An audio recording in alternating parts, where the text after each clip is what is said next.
네, 안녕하세요. 네, 안녕하세요. 부동산 등기법, 자, 이제 법무사 1차 대비, 강의를 맡게 된 저는 이제 정병화 법무사이고요. 저는 방금 전에 이제 살짝 말씀드렸는데 제가 22회 법무사 합격이고요.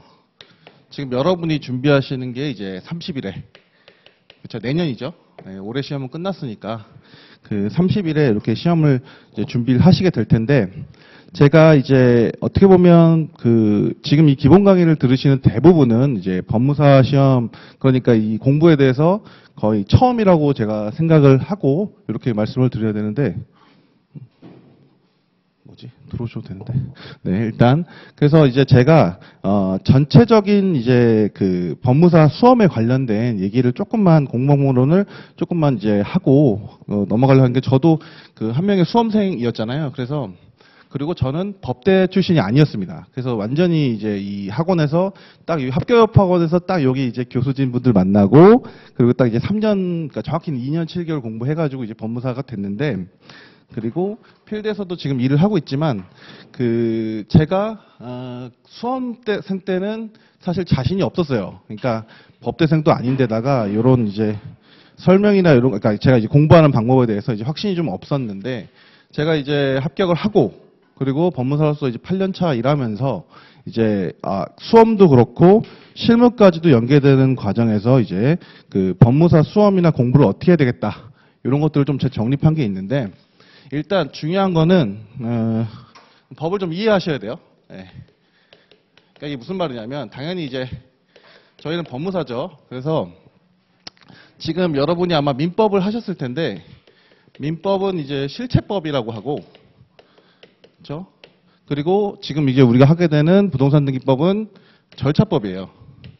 그래서 이제 이게 무슨 얘기냐면, 실체법은 우리가 이제 민법 제2조 보면 신의 성실의 원칙 있죠. 네. 대표적으로 성실의 원칙.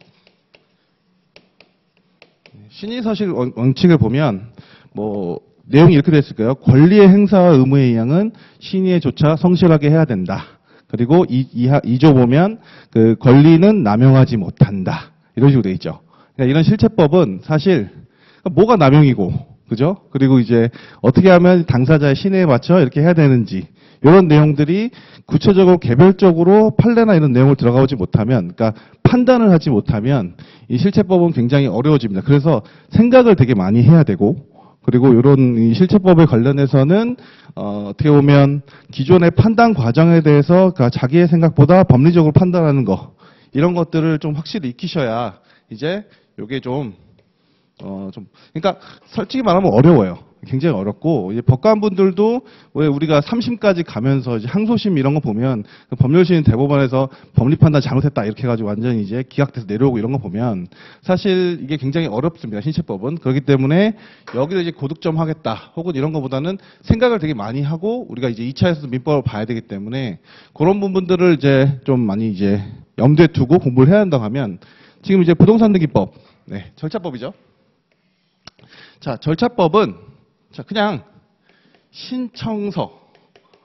신청서를 누가 작성하고, 무슨 문자를 쓰고, 언제까지 내고, 그리고 뭘 써야 되고, 이런 것들이 그냥 정해져 있죠.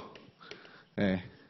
그러니까 많은 분들이 이제 실체법식 방식으로 절차법을 접근하면, 이렇게 하면 법무사가 안 되지 않아요? 근데 그런 생각을 하시면 안 돼요. 왜냐하면 그냥 법에 그렇게 하라고 돼 있어요. 그러니까 국회의원들이 법을 잘못 만들었던, 대법원에서 규칙을 잘못 만든지 간에 이게 실질적으로 실무에서 보면 이렇게 하면 안 될 것 같은데 라는 내용이 있다 하더라도 정해진 내용 그대로 그냥 받아들이셔야 돼요. 그렇기 때문에 이게 좀 암기 느낌이 나는데, 이제 문제는 대부분의 이제 절차법들이 그냥 이렇게 등기 절차나 공탁 절차나 집행 절차를 한다, 이게 아니고요. 실체법적 사항을 여기다 풀어놓은 거예요, 사실. 그러니까 쉽게 말하면 부동산 등기법 하면 실체법에서는 이제 민법, 그리고 그 중에서도 이제 물권법이죠. 그러니까 물권. 네. 그러니까 여기서 이제 전세, 우리가 임대차 관련된 거, 임대차는 물론 채권이긴 한데, 그 다음에 소유권, 이런 부분을 민법에서 배우고, 그럼 요거를 등기법에서 어떻게 표상을 하느냐, 어떻게 표시를 하느냐, 이런 것들에 대한 부분이기 때문에 사실 저기서 아무리 실체법 쪽에서 이렇게 할 수 있다라고 얘기해도 법으로 규체화되어 있지 않으면 쉽게 말해서 등기부 이런 것에서 어떻게 표시하는 방법이 없으면 표시가 안 돼요. 그렇기 때문에 이런 과정에서 좀 이해를 하셔야 되고, 그리고 실체법과 절차법, 그리고 또 절차법에서도 이제 또 제가 세부적으로 말씀드린 것처럼 자, 절차이기 때문에 일종의 과정이죠. 그러면 절차에서 제일 중요한 건 조문, 그러니까 법, 그렇죠? 그 다음에 등기 규칙, 그리고 요거에서도 조금 세부 내용을 못 정할 경우에는 대법원에서 정한 예규가 있습니다. 그리고 예규를 봐도 도대체 신탁 등기할 때 이걸 어떻게 쓰라는 거야 라고 모를 때 이런 상황에서 어떻게 해야 되는 거여서 질의응답을 하거나 혹은 이렇게 저처럼 이렇게 법무사들이 뭐 계속 이제 반복적으로 얘기하는 거를 선례를 내놔요, 대법원에서.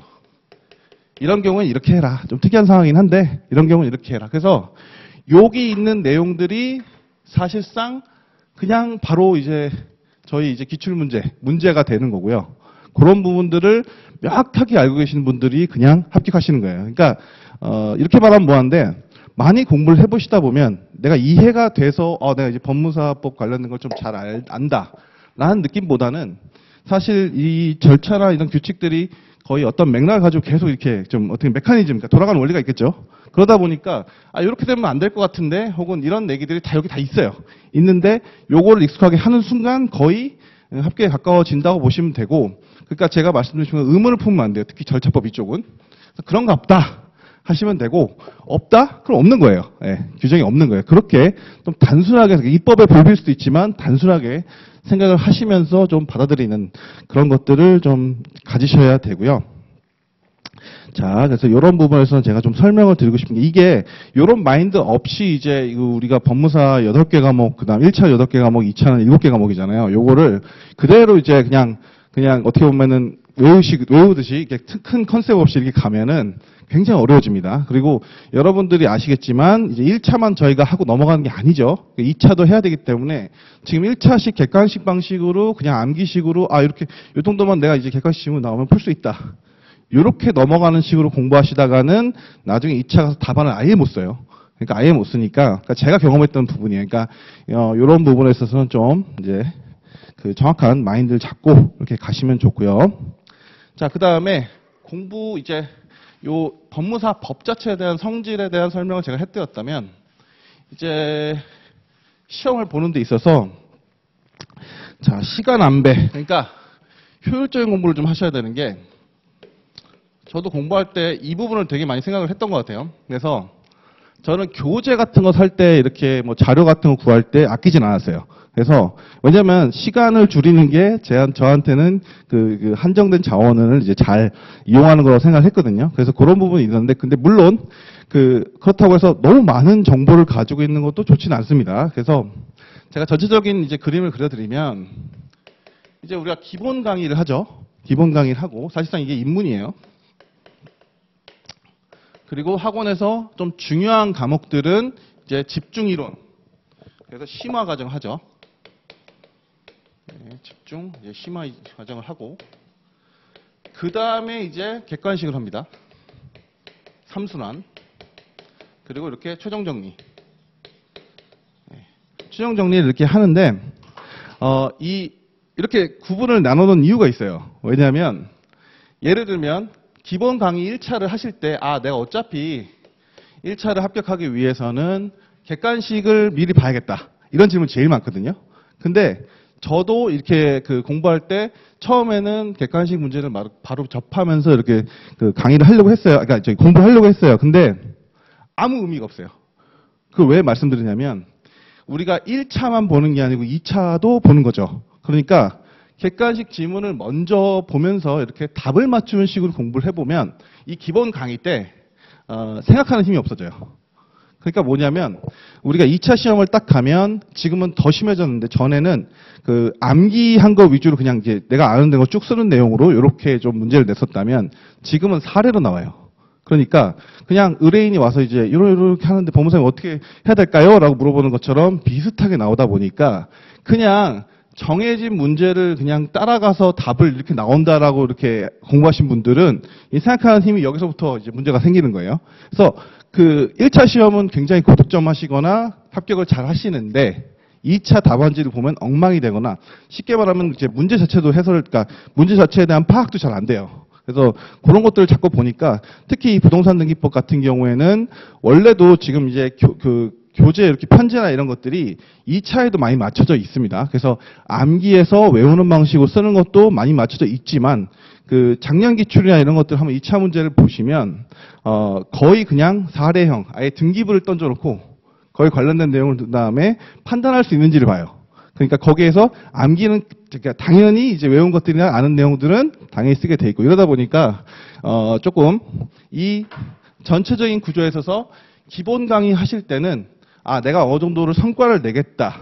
혹은 뭐 이렇게 좀 뭐라고 해야 되지? 내가 어느 정도 법무사 공부를 했으니까 좀 알아야겠다. 이런 마인드보다는 정말 생각을 많이 해보고 약간 뭐라고 해요? 저도 좀 민법을 하고 나서 이제 부동산 등기법 하고 민사집행하고 딱 가면 민법이 기억이 안 나고 그래요 실질적으로. 근데 그런 식으로 좀 생각을 많이 해보시되 그렇게 좀 이제 뭔가 이렇게 성과를 내는데 이렇게 너무 치우치지 마시고 생각을 좀 하고 그렇기 때문에 집중하면서 한 번 더 심화 과정을 하면서 다져야 되고 그리고 객관식 할 때 또 만약 이게 기본이나 집중을 잘 따라오셨다 하더라도 객관식 가면 문제 못 풉니다. 진짜로. 왜 그러냐면 이거를 그렇게 생각을 안 해봤기 때문에. 근데 요 과정에서 이제 이 순환을 거치다 보면 풀게 돼요. 그리고 최종 정리 가면 여기서는 거의 한 달, 2달 가까이 생각하면서 복습했던 내용들이 이쯤 가면 저도 되게 놀랐던 게 그 1년을 잡고 이렇게 공부를 안 해봤었기 때문에 장기간은 공부를 안 해봤기 때문에 처음 경험했는데 진짜 한 반나절이면 다 볼 수 있어요. 이 책을. 진짜로. 그런 식으로까지 딱 습득이 돼요. 그렇기 때문에 제가 이 기본 강의 때는 생각하는 거, 그 다음에 지금 이제 생소하시기 때문에 이렇게 암기해야 될 부분, 밑줄 작업. 그래서 이런 것들을 제가 해드리는 거고, 그리고 이게 시간이 지나서 요 단계에 오면 아마 여기서 엄청나게 밑줄을 많이 긋고 막 이건 중요하다 막 이렇게 했던 약간 누더기쳤던 책이 의미가 없어요. 정말 중요한 부분만 봐야 돼요. 왜냐하면 내가 아는 부분이 되게 많아지고 그리고 헷갈리는 부분만 추려지거든요. 그리고 그게 사실 2차에서도 가는 부분이고, 그러니까 그러니까 이 객관식이랑 최종 정리 왔을 때는 거의 이제 1차에 집중해서 이제 문제를 푸는 연습이 가고, 그 다음에 여기서 잘 돼 있는 걸 바탕으로 해서 2차로 넘어가야 됩니다. 그래서 2차에는 또 2차에 맞게 또 논술 답안 이렇게 쓰는 걸로 이렇게 하게 되기 때문에 전체적인 요런 그 틀을 잡고 거기에 맞춰서 효율적으로 하시되 지금 저희 기본 그 강의할 때는 내가 이거 좀 잘 아는 것 같지가 않다, 좀 헷갈린다 이런 부분이 있어도 그냥 넘어가시라. 왜냐하면 그게 전체적인 흐름이고 과정입니다. 그러니까 너무 좀 아쉽다, 혹은 내가 이거 좀 공부를 그래도 이제 복수도 제대로 하고 했는데 잘 모르겠다 이런 거에서 좀 초연해질 필요가 있어요. 저도 그랬고 그러다 보니까 그런 것들에 대해서 생각을 하시면서 마인드를 좀 잡고 가셨으면 좋겠고요. 자, 그래서 저는 두 문자 암기 이런 거 별로 안 좋아합니다. 저도 이제 그 예전에 오영관 교수님 통해서 막 배워가지고 막 외웠었는데 그게 의미가 없는 게 두 문자는 기억이 안 나면 의미가 없는 데다가, 그리고 2차 시험장 가면은 이제 좀 법전을 주죠. 그러니까 법전을 보면서, 우리 법무사잖아요. 그러니까 법전을 보면서 이제 그 연상해서 생각하면서 이렇게 그걸 문제를 풀어가려고 생각을 해야지, 단순 암기 이런 식으로 하면 단기간의 성과는 나요. 단기간의 성과는 나지만 외우지 않은 건 아예 몰라요. 예. 근데 시험이 뭐 저희가 외운 범위나 선생님들 잘 찍어준 데서만 나온다고 그러면 제가 그렇게 하겠죠. 근데 그게 제일 효율적이니까.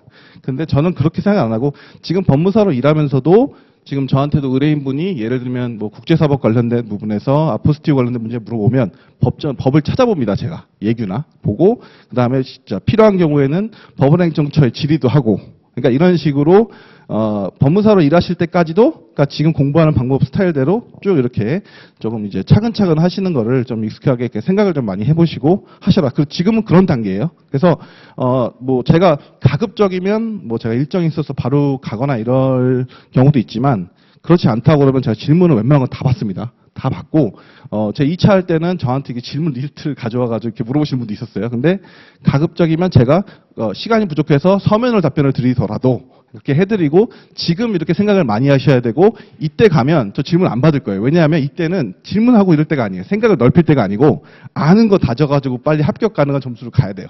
그러니까 그렇게 좀 큰체적인 마인드를 갖고 가시면 되고요.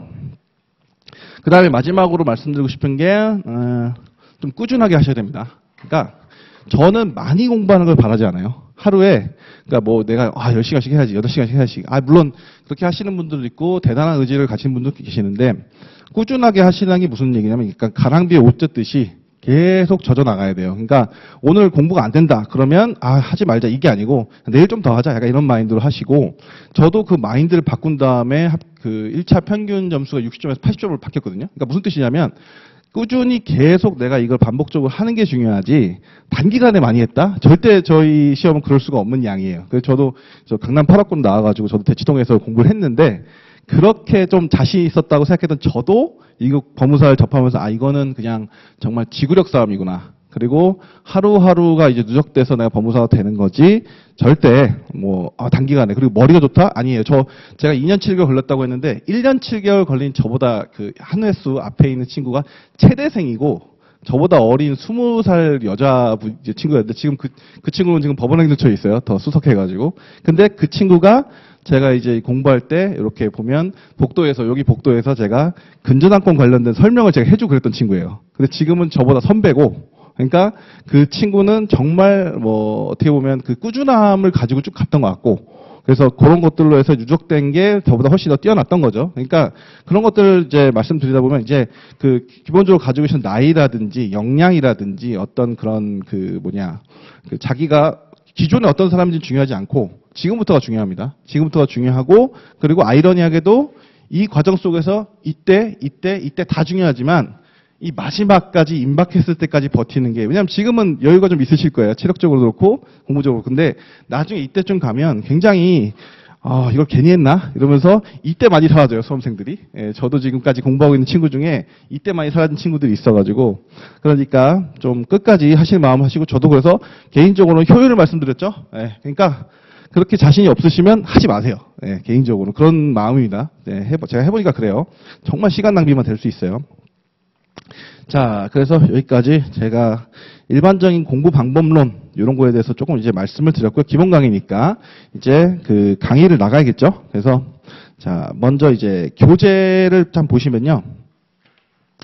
자, 저는 정말 교재를 위주로 할 겁니다. 그리고 이제 교재 그 내용에 웬만하면은 저는 밑줄을 많이 안 쳐요. 많이 안 치고 중요한 부분만 좀 뽑아 드릴 거고 개인적으로 중요하다 생각하시는 분들 하는 건 상관이 없는데 적어도 제가 말씀드린 부분은 꼭 익혀주세요. 왜냐하면 이게 객관식 지문이나 이런 데서 사실 제가 실무적으로 봤을 때 중요한 부분은 아닌데 문제로 자주 빈출되거나 약간 좀 어떻게 보면은 그 시험 정보 하시는 분들이 좀 이렇게 속이기 좋은 이런 애들은 제가 말씀드릴게요. 그런 데서 이제 문제가 나오니까 그런 것들 말씀드리고 일단 목차 한번 보실까요? 목차. 네. 자, 목차 페이지를 한번 가주시면요.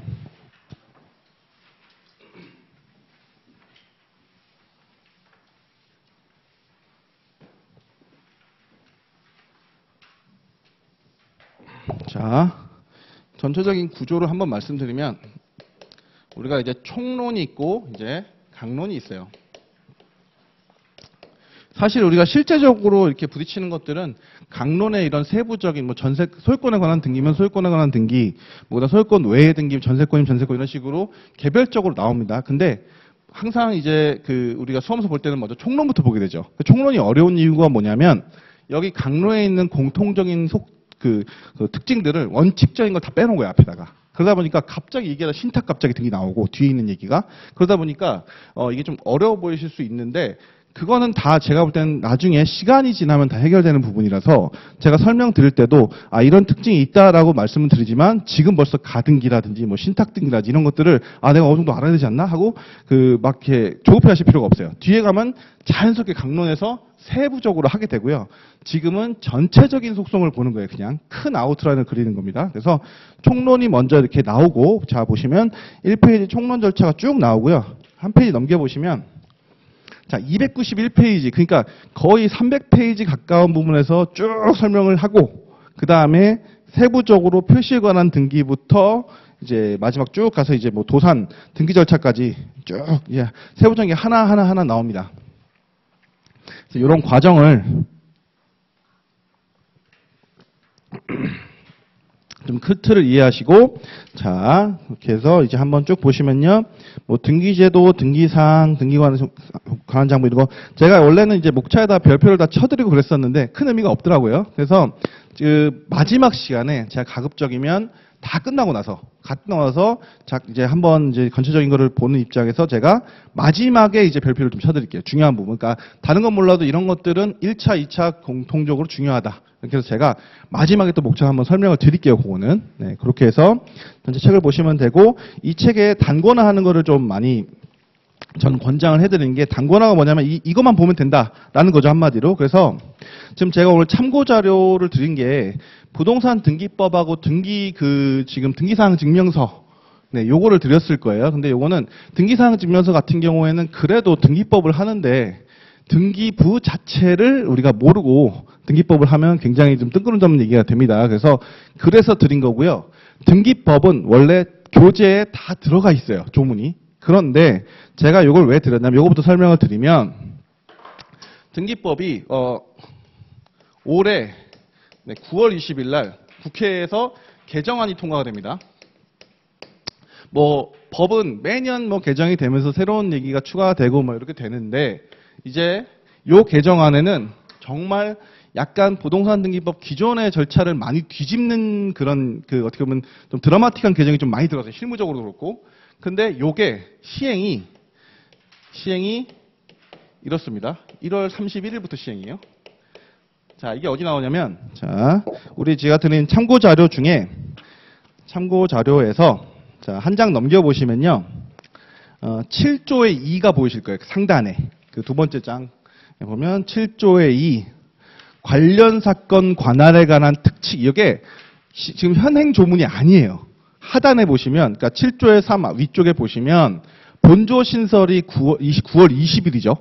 만들어지긴 국회 통과는 9월 20일 됐는데, 시행이, 이 법이 적용되는 게 내년 1월 31일이에요. 그래서 제가 우리 지금 교재도 그 강의계획서상에는 2025년 대비 이렇게 해서 김영 법무사님 책이라고 돼 있는데, 법무사님하고 제가 어제 제가 얘기했는데 결국은 출간을 안 하시기로 했어요. 왜냐하면 지금 여러분이 공부하실 때까지는 이 개정 전 법이 맞아요. 맞는데 시험 보실 때는 이 개정 후 법을 보셔야 돼요. 그래서 제가 아마 집중 강의 할 때가 아마 요 법이 시행될 즈음일 거예요. 그래서 제가 그냥 지금은 현행법상으로 대신 제가 개정되는 부분은 그렇게 뭐 자세히 설명 안 하고 어느 정도 넘겼다가 나중에 내년에 이제 거기에 보면 개정된 부분이 많이 나오겠죠. 개정된 부분이 아무래도 출제하기 쉬우니까 그때 한번 제가 특강 형식으로 하든지 아니면 집중 강의 전에 집중적으로 요 개정된 부분을 해드릴 거예요. 그리고 제가 지금 할 수도 없어요. 왜냐하면 지금 한번 여기 보시면 뭐라고 되어 있냐면 자, 7조의 2의 3항, 동그라미 3항, 그러니까 법전을 보실 때는 조문, 그리고 항 이렇게 넘어가는데 3항 보시면 제1항의 등기를 신청하는 경우 신청정보 제공 방법과 같은 항 및 제2항에 따른 등기사무 처리 절차 및 방법 등에 관하여 필요한 사항은 대법원 규칙으로 정한다. 이게 부동산 등기 규칙입니다. 근데 안 나왔어요. 규칙조차도 안 나왔어요. 그렇기 때문에 제가 법은 이렇게 될 것 같다라는 큰 맥락은 알겠어요. 근데 규칙이 나와야 저도 그러니까 공포안은 올라왔거든요. 근데 그것도 통과가 돼야지 제가 이제 세부 내용을 말씀드릴 거 아니에요. 지금 뭐 이렇게 할 것이다라고 설명했다가 나중에 이제 내년에 시행하기 전에 이것도 바뀌면, 그리고 여기에 따른 얘기도 안 나왔어요 지금. 그러니까 설명을 드릴 수도 없어요. 그래서 아마 그래도 이제 내년 한 1월 중순쯤 되면 제가 실무적으로도 그렇고 이제 보면 나오지 않을까. 그래서 그때 한번 정리해 드릴 거고요. 그러니까 과거 책에 너무 하기 때문에 좀 이게 문제가 있지 않나라고 너무 그렇게 생각하실 필요가 없는 게, 제가 실무를 하고 있지만 바뀌는 거는 그 개정 내용들만 제가 잘 아시면 되고 나머지는 근간은 그대로니까 그런 맥락을 좀 아시고, 그래서 제가 개정 조문을 그래도 참고적으로 미리 보시는 게 좋겠다. 그리고 이 조문 자체를 책에서 이렇게 발췌식으로 몇 조 이렇게 나오는 것보다 이 전체적인 이 법원행정처나 법제처에서 제공한 법 양식이 이렇게 돼 있다. 요거를 좀 익숙하게 하셔야 요걸 그대로 2차 가셔서 법전 보면서 공부하는 습관이 됩니다. 그래서 지금 그런 맛을 좀 보여드리려고 제가 이 등기법을 통으로 이제 해놓고요. 그러니까 중요한 거는 법, 그리고 여기 나오는 이거 말고 이제 하부법령 규칙, 말씀드린 대로 예규, 그리고 선례인데 교재 다 있습니다. 네, 그래서 그거는 제가 계속 말씀드릴 거예요. 그래서 전체적인 구조 요거 이해하시고 그다음에 요 개정법 내용 확인하신 다음에, 자, 이제 정말 진도를 나갈게요. 진도를 나가는데 교재 페이지 43페이지를 펴주세요.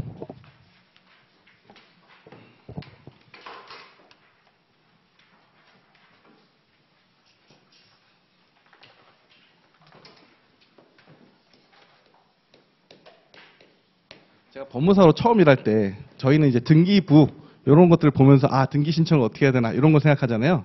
실무 가시면 제일 먼저 중개사님들이 계약서를 던져주면서 비용 내주세요 해요. 예, 그러니까 이게 조금 저는 오히려 취득세라든지 이런 지방세를 해야 되지 않나 하는데 그거는 저희 수험하고 전혀 관계가 없어요. 근데 실무 가시면 지방세가 많이 중요해서 그냥 이게 처음에 제가 등기부를 설명드릴 때 조금 웃음이 나더라고요. 이게 중요한 게 아닌데 이러면서 왜냐하면 보수협의가 돼야 그 다음에 제가 등기부 떼어보고 등기를 할지 말지 결정할 거 아니에요. 예, 그래서 자 그리고 이제 여담은 그만큼 하고 자 제가 이제 드렸던 등기 기록 등기사항증명서 요거 좀 꺼내주세요. 자, 그리고 조문도 같이 놓으시면 좋겠네요. 자, 보시면, 저희가 이제 등기법 요거 하는 내용이 모두 법에 규정된 내용들을 이제, 이제 어떻게 보면은 배우고 이제 익히고 그래서 하는 거죠. 그래서 법을 근간으로 항상 해야 되는데, 자, 등기 기록 이제 보시면 등기사항 전부 증명서 이래가지고 말소사항 포함, 이렇게 해서 그러니까 말소사항 포함을 하면 전부 다 이제 그 해당 내용이 나오는 등기부라고 보시면 되는데요.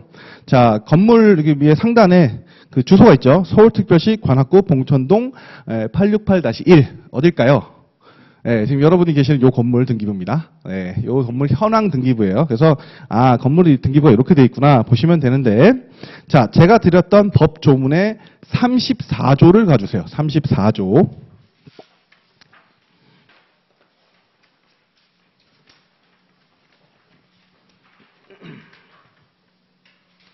자, 그래서 자, 우리가 보면 제2절 표시에 관한 등기해서 6페이지 하단에 이렇게 나올 건데요. 제1관 토지의 표시에 관한 등기 이렇게 해서 자, 34조 등기사항 이렇게 나올 겁니다. 토지가 나오고 자, 그다음에 우리 좀 넘겨 보시면 40조로 가 보세요. 넘겨서 40조 쭉 보시면 자, 40조는 제2관 건물의 표시에 관한 등기입니다.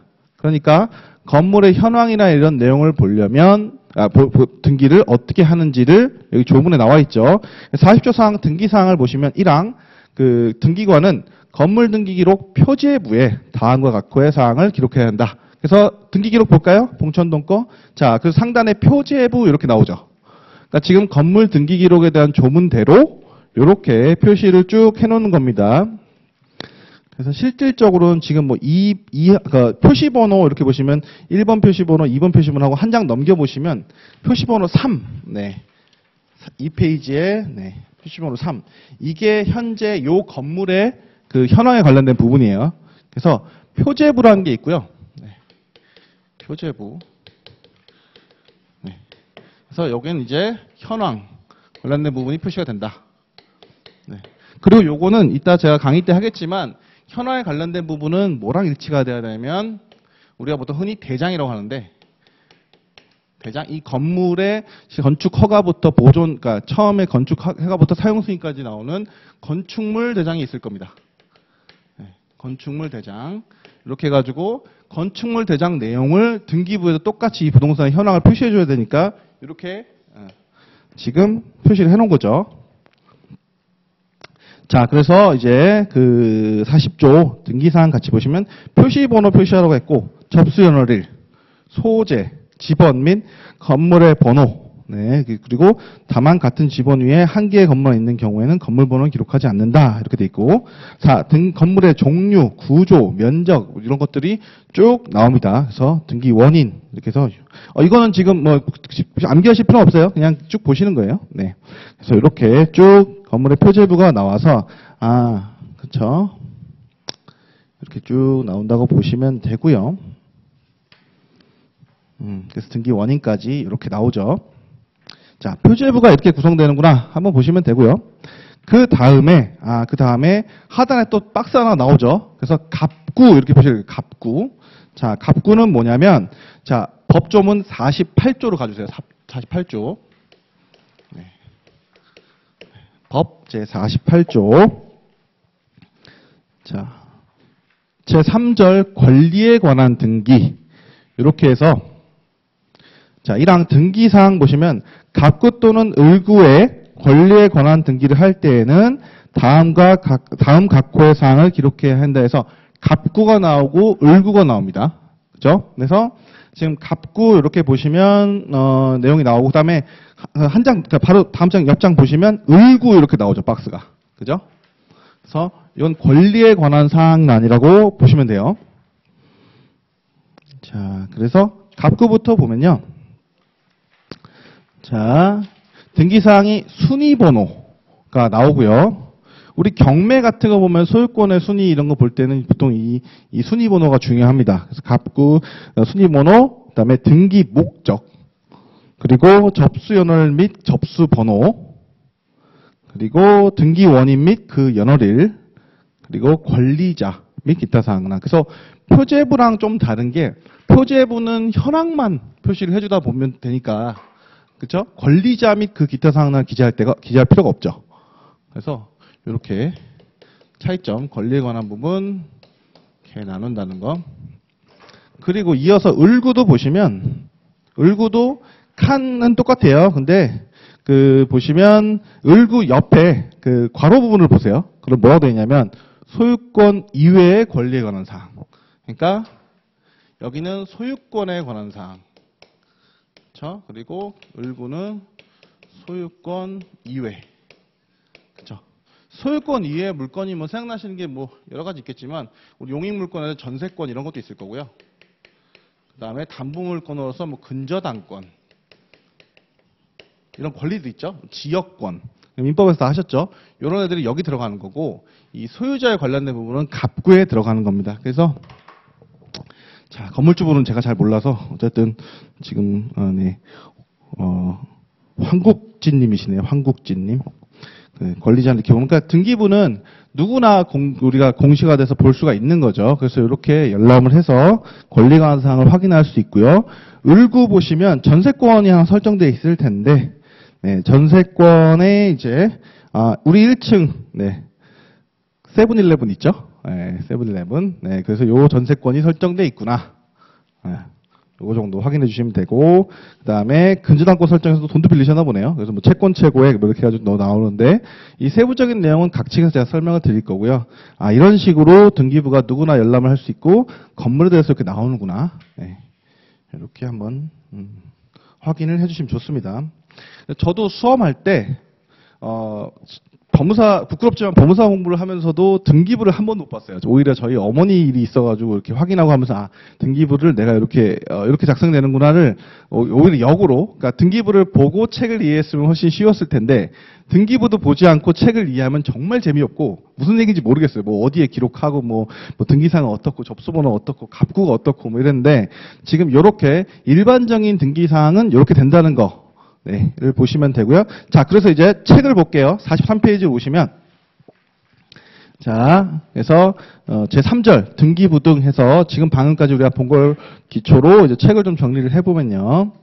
자, 1. 등기부에서 의 및 보관. 이렇게 해서 등기부란 전산정보 조직에 의하여 입력 처리된 등기 정보를 말한다 해서 법제 2조 1호. 이렇게 돼 있습니다. 그래서 제가 드린 조문에 그대로 돼 있습니다. 근데 지금 바로바로 확인하실 필요 없이 복습할 때 한번 보세요. 그래서 이렇게 조문 내용이 교재에 있습니다. 근데 제가 한 번 더 확인하려고 이렇게 드린 거죠. 자, 그래서 이렇게 보시면 되고요. 그 다음에 그냥 바로 내려서 등기부의 종류, 이 등기부의 종류 보시면 부동산에 관한 등기부는 토지 등기부와 건물 등기부 2종으로 한다. 그래서 법제 4조 1항에 이렇게 돼 있습니다. 자, 그래서 우리가 얘기하는 부동산, 그 토지 및 그 정착물이라고 하죠. 민법에서는. 그러니까 그거를 등기법에서 이렇게 규정을 또 해놨다고 보시면 돼요. 그리고 여기서 법이라고 나온 건 대부분 부동산 등기법이고요. 규칙은 부동산 등기 규칙입니다. 그래서 다른 법령일 경우에 민법 이런 식으로 그 법령을 표시를 해뒀으니까 그거 참고를 하시면 됩니다. 자, 그 다음에 3. 등기부의 편성 이렇게 보시면 양가로일의 물적 편성주의 어렵죠 한자로. 어쨌든 이건 무슨 말이냐면 등기부를 편성하는 데 있어서는 권리의 객체인 밑줄이죠. 부동산을 편성해 다니. 그러니까 하나의 부동산당 하나. 등기부가 있어야 된다는 겁니다.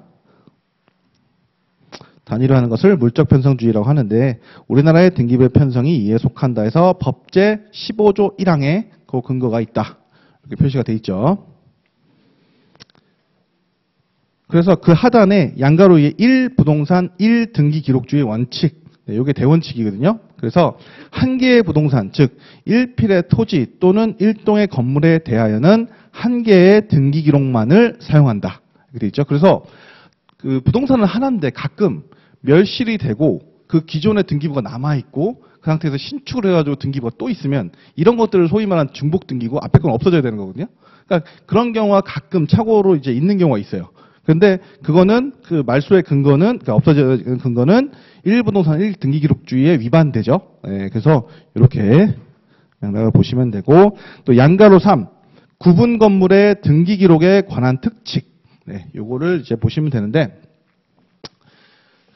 자, 요거를 좀 이제 제가 설명을 드리자면 우리가 일반적으로 이렇게 토지 경계가 이렇게 있는 토지 1필지 위에 토지 위에 건물이 딱 하나 건물이 딱 하나 해서 일반 건물이 딱 있으면 아주 간단합니다. 그래서 요거 등기부 하나 등기기록 하나 그다음에 요거 등기기록 하나 네, 이러면 간단하죠. 그런데 우리가 이제 일상적인 주거 형태에서 제일 많은 게 아파트, 그죠? 그리고 그 큰 상가들, 이렇게 돼 있는 상가들을 이렇게 보시면 토지는 모르겠는데 안에 호실별로 쭉 이렇게 호실별로 101호부터 뭐 102호부터 이렇게 쭉 구분이 돼 있죠. 구분이라는 게 말 그대로 분리가 되어 있는 거니까 이런 건물들은 구분 건물, 네, 구분 건물 혹은 그 다른 말로는 집합 건물이라고 표현합니다. 그러니까 말 그대로 건물들이 모여 있는 거예요. 그래서 이 구분 건물 하나와 토지 이런 것들 다 구분하면 이게 굉장히 어떻게 보면은 그 등기부를 보는 게 어려워지겠죠. 그래서 여기 딸린 토지 등기 원래대로라면 토지 건물 이렇게 같이 가야 되는데, 그러니까 이렇게 하나씩 해서 가는데 구분 건물들은 요 대지에 관련해서 대지가 이게 하나라고 하면 토지가 하나라고 하면 이 토지에 대해서 그냥 사용하는 비율, 네, 사용 비율.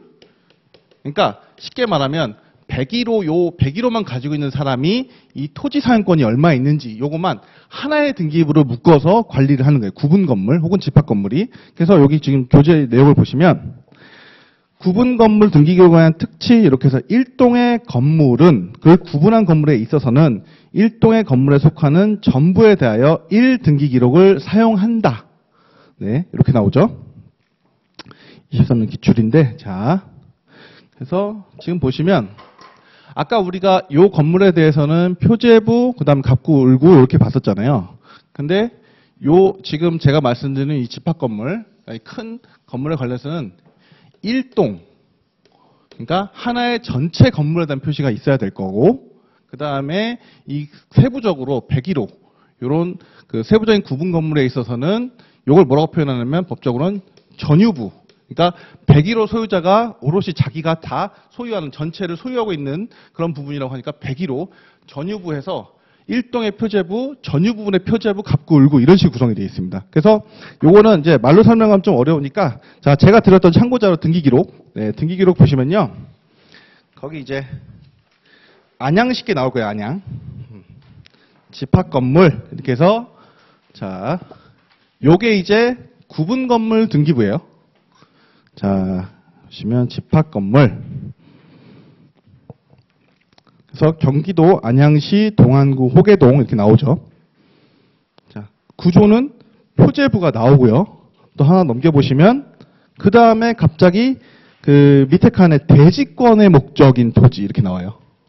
그러니까 이 건물이 서 있기 위해서 토지가 존재할 거고 그 토지의 사용권을 그러니까 사용권을 명시한 그 대상 토지가 뭐다라고까지만 여기 표시를 해둔 거예요. 이제 간단하게 보면. 네, 그래서 자, 대지권의 목적의 표시가 나오고요. 그 다음에 또 그 다음 칸, 자, 3페이지 보시면 표제부가 또 나오죠. 요거는 뭐냐? 지금 요게 309동 1201호의 등기 그 전유부잖아요. 그러니까 지금 1201호를 제가 이제 구분건물 등기 기록을 이제 출력을 하면 이 전유 부분, 요 호실에 관련된 표제부만 이렇게 나오는 거예요. 그러니까 요거는 우리가 부동산의 표시를 보시면 딱 이 호실의 면적, 구조 이런 것만 나오죠 지금 표제부가. 그래서 이렇게 구분이 돼 있고 그 다음에 이제 이 일동 건물 자체에 대한 소유는 사실 의미가 없죠. 그냥 현황만 알면 되죠. 그러니까 여기 나오는 갑구는 이어서 나오는 갑구는 전유 부분의 소유에 관한 사항. 네, 그렇죠. 그리고 을구 이렇게 나옵니다. 그죠? 그렇습니다. 이런 식으로 좀 형태가 다르구나. 그러니까 등기법을 공부하시면서 혹은 실무에서 마주하시는 등기부들은 대부분 이런 구조를 갖고 형식을 가지고 있다고 보시면 돼요. 자, 그래서 지금 뭐 구분 건물에 관련된 내용을 설명드릴 수도 있는데 이거는 또 뒤에서 하기 때문에 각 측에서 하기 때문에 넘어가시면요. 자, 44페이지 교재로 오셔서 44페이지 보시면 자, 등기 기록에 양식해서 저희가 봤던 내용을 그냥 글자로 쭉 써놓은 내용이라고 보시면 돼요. 제가 한번 쭉 읽을게요. 자, 양가로 1 일반 등기 기록의 양식은 넘어가고요. 반가로 1 표제부 이렇게 해서 표제부에는 부동산의 표시에 관한 사항을 기록한다. 그래서 법제 15조 제2항이고 그 토지 등기 기록의 표제부에는 밑줄 되어 있는 부분 표시번호, 접수란, 소재지번란, 지목란, 면적란, 등기 원인 및 기타 사항란을 둔다. 네, 이거 지금 방금 보신 거죠. 그래서 이렇게 밑에도 예시가 나오는데 제가 드린 등기 기록으로 충분히 확인을 하셨습니다. 그리고 이제 이건 토지였죠. 위에 건 토지고 건물 등기 기록 그 밑에 거는 건물 등기 기록의 표제부는 표시번호란, 접수란, 소재지번 및 건물 번호란, 건물 내역란 그리고 등기 원인 및 기타 사항란을 둔다. 네, 이렇게 보시면 되고 그 다음에 하단에 반가로 2번 갑구. 그래서 갑구에는 소유권에 관한 사항 이게 밑줄이죠. 소유권에 관한 사항을 기록하며 순위 번호란, 등기 목적란, 접수란 등기 원인란 및 권리자 및 기타 사항란을 둔다. 네. 이렇게 보시면 되고, 그래서 이렇게 소유권에 관한 사항 박스 나오고요. 그 다음에 이제 45페이지, 반가로 3, 을구. 을구에는 소유권 이외의 권리에 관한 사항을 기록하여 갑구에 같은 란을 둔다. 갑구와 같은 란을 둔다. 그죠? 소유권 이외의 권리에 관한 사항. 자, 그렇게 보시면 되고요. 그리고 내려오셔서 양가로 2 구분 건물의 등기 기록의 양식 저희가 봤던 안양 거 등기 기록 보시면 구분 건물의 등기 기록에는 일동의 건물에 대한 표제부를 두고 그리고 구분한 각 건물마다 표제부, 갑구, 을구를 둔다. 네. 그래서 기록을 한번 보시면 쭉 이제 복습하실 때 이거 한번 좀 보시면서 가면 되죠. 그러니까 지금 어떤 걸 기록하는지 세부 내용에 대한 암기까지는 필요 없어요. 암기까지는 필요 없는데 어떤 식으로 표시가 되는지 조금만 익혀주세요. 어차피 표시 변경에 관한 등기 이런 것도 이제 수업 내용에서 다 하게 됩니다. 그렇기 때문에 지금은 이렇게 등기부가 이렇게 되는구나. 자, 그리고 이제 46페이지로 넘어오시면 이제 전유 부분의 표제부. 네, 전유 부분의 표제부 이렇게 해서 자, 구분한 각 건물의 표제부, 즉 전유 부분의 표제부에는 표시번호란, 접수란, 건물번호란, 건물 내역란, 등기원인 및 기타 사항란이 이렇게 둔다 하고 대지권이 있는 경우에는 대지권의 표시를 위한 표시번호란, 대지권 종류, 대지권 비율란, 등기원인 및 기타 사항을 둔다 하고 옆에다가 페이지 719페이지 이렇게 적어주세요. 719페이지. 그러니까 요 내용을 이제 정확하게 설명하려면 제가 요걸 설명을 좀 해야 돼서 719페이지 잠깐 가보겠습니다.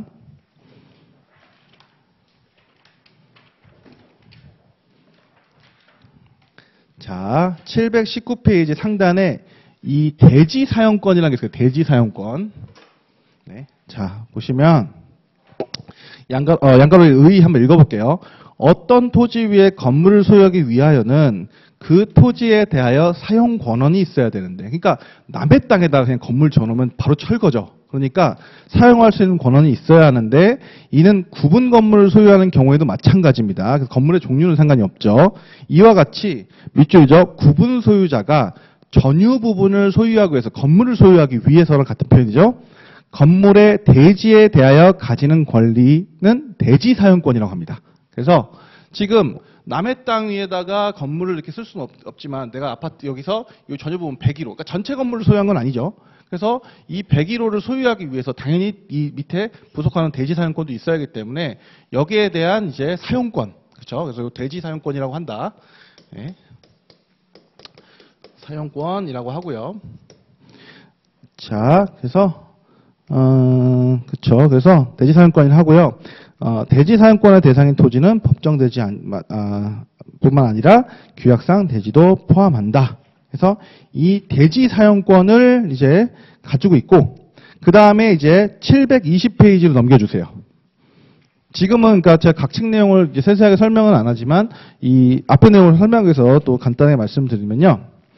자, 그래서 그 제2절 구분 건물에 관한 등기 절차의 특이한 제도 해서 로마자일 대지권 등기 제도라는 게 있는 거예요. 그래서 대지권과 대지권 등기 이렇게 해서 대지권은 앞에서 본 바와 같이 구분 건물 소유자는 전유 부분을 소유하기 위하여 건물의 대지에 관하여 어떠한 권리를 가져야 하는데 이를 대지 사용권이라고 하고, 이러한 대지 사용권 중에서 규약이나 공정증서로서 특별히 분리처분할 수 있음을 정하지 않은 것을 대지권이라고 한다. 요거 비추어주세요. 그러니까 무슨 뜻이냐면 원칙적으로 건물과 토지는 별개의 부동산입니다. 그래서 요거 따로 팔아도 되고 요거 따로 팔아도 돼요. 근데 이 대지권 등이라는 건 뭐냐면 만약에 이 101호 소유자에 대해서 대지 사용권이 없다. 그러니까 대지를 사용할 권리가 없어서 토지를 널렁 팔아버리면 여기 있는 사람들 전부 다 어떻게 보면 토지 사용권이 없고, 그 다음에 문제는 이 토지 위에 건물이 이렇게 하나 있을 때는 이 건물주랑 토지주 둘이서만 해결하면 되는 문제인데, 여기 호실이 예를 들면 뭐 한 200개 호실이 있다. 엄청 대단히 요즘에 이제 문정이라는 데 가보면 그 집합 건물로 엄청 크게 있죠. 대지 사용권을 잃어버린다. 이게 말이 안 돼요. 그래서 사실 이 부분에 있어서 전유 부분에 관련해서 이렇게 대지 사용권이 있다는 거를 이제 등기를 해놓는 거예요. 어디다 하냐면 여기다 합니다. 전유 부분에다. 그래서 여기다 하는 거를 이제 대지권 등기라고 하는 거예요. 그래서 분리 처분이 안 됩니다. 그러니까 무슨 뜻이냐? 여기에 이 대지권 등기가 돼 있으면 사실상 요거랑 이 대지 사용권은 한 몸이라는 거예요. 그래서 이 전체 200개 호실에 관련해서 매번 뭐 거래할 때마다 토지 등기부 따로, 건물 등기부 따로 하면 복잡하니까 묶어놓은 거예요, 이거를. 그래서 실질적으로는 제가 지금 안양시 거 여기 봤지만 이 집합 건물 이 등기부 자체에도 원래는 토지에 대한 사용권이 있어서 건물 등기부 따로, 토지 등기부 따로 나와야 되잖아요. 근데 이 보시면 아까 표제부, 자 다시 가보시면 표제부의 그 대지권의 목적인 토지의 표시, 그 일동 건물의 표제부 하단에 대지권 관련된 부분이 나오고, 그리고 그 다음 페이지 집합 건물 전유 부분 표제부에도 그 대지권의 비율 이래서 여기 이제 대지권의 종류 비율 이렇게 나오는데, 그러니까 3페이지 중간을 보시면 돼요. 그 등기 기록에. 자, 등기 기록 3페이지 보시면 소유권 대지권이고 대지권의 표시에서 대지권 비율에서 전체 소유가 뭐 26,173.6분의 88.194 요만큼을 사용할 수 있는 공유 지분을 자기가 갖고 있다는 뜻이에요. 요걸 묶어놓은 거예요, 이렇게. 네, 그래서 대지 사용권이 이게 그 대지권이 이렇게 일체로 돼 있으면 요 부분이 이렇게 등기가 되는 거예요. 집합 건물은. 네. 이게 굉장히 어려운 개념일 수 있어요. 근데 제가 지금 등기 기록을 사실 실제적으로 요즘엔 거의 아파트 뭐 이런 집합 건물들이 많죠. 그렇기 때문에 요 등기 기록을 보실 줄 알아야 되기 때문에 요걸 먼저 설명을 드린 거예요. 그래서 자, 그리고 그래서 그러니까 다시 교재로 페이지 720페이지로 다시 오시면 거기 즉 이렇게 나와가지고 대지권이란 전유 부분과 처분의 일체성이 인정되는 대지 사용권을 뜻하므로 대지권 등기가 이루어지기 전이라도 대지권은 성립할 수 있다. 요거 좀 기억해 주세요. 이게 원칙적으로는 지금 우리가 봤던 등기부에는 대지권 등기가 등기 기록에 표시가 되어 있죠. 안양 아파트는. 근데 등기가 없다 하더라도 원칙 규약이나 이런 걸로 인해서 이 대지 사용권과 이 전유 부분에 대한 어떻게 보면 이 권리, 그러니까 땅을 사용할 수 있는 권리와 이 전유 부분의 권리가 묶여 있기 때문에 이거는 등기하고 상관이 없다는 거예요. 등기가 안 될 수 있어. 무슨 뜻이냐?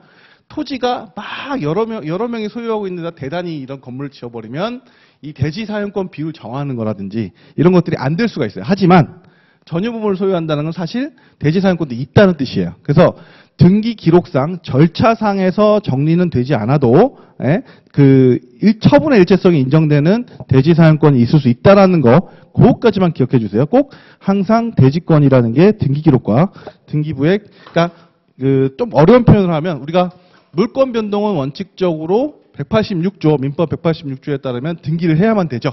근데 이 경우는 사실 구분 건물에 대한 이런 구분 행위라든지 이런 전유 부분에 관련된 사용이 완료가 되면 그러면 사실 등기 기록과 상관없이 이렇게 처분의 일체성을 갖습니다. 되게 어려운 개념이고 좀 저희 처음에 하기엔 조금 좀 부담이 되는 개념인데 뒤에서 아주 진하게 할 거고 2차에도 많이 나와요. 그러니까 요런 정도만 그 대지 사용권이나 이런 거고 거기에 등기하는 게 대지권 등기가 있구나. 이 정도만 지금은 그렇게 이해만 해주시면 감사하겠습니다. 자, 다시 46페이지로 오세요. 네, 앞으로 갑니다. 그러니까 계속 말씀드리면 각칙에 있는 내용을 설명하지 않고서는 총칙이 설명이 안 되는데 그러다 보니까 조금 제가 이렇게 좀 뒤로 가서 가볍게 설명할 건데 나중에 뒤에 가서 각칙 가서 또 이렇게 자세히 볼 거니까 그걸 참고를 해주셔서 이렇게 공부를 해주시면 좋겠고요. 자, 그리고 이제 또 그래서 46페이지 하단에 전유 부분의 갑구, 을구. 그래서 일반 부동산의 등기 기록의 갑구와 을구와 같다. 네, 이렇게 보시면 됩니다. 자, 그래서 첫 번째 시간은 여기까지 하고 좀 쉬었다가 계속 진행을 하겠습니다.